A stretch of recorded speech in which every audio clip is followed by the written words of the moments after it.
Scheduling a doctor's appointment can be challenging because of high patient demand right now. Some people are also struggling to find care for specific issues. One health facility expressing they're not as busy as other big hospitals. NBC 15's Cameron Kelly took a trip to Stoughton to speak with those healthcare providers.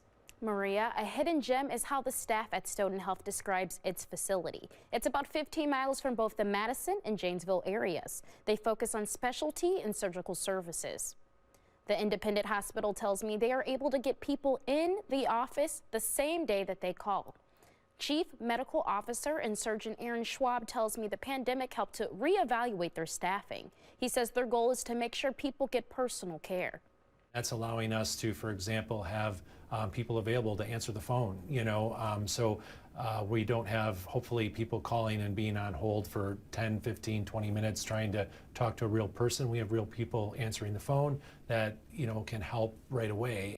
Chief Strategy and Business Development Officer Teresa Lynn Forrest tells me people sometimes tend to not look at the smaller health clinics because they are unsure if they will be covered by insurance.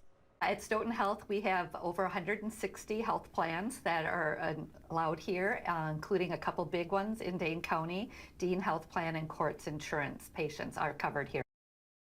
Dr. Schwab says Stoughton Health offers a variety of services, but not all of the same services such as a regular physical like bigger Madison hospitals. Live in the studio, Cameron Kelly, NBC 15 News.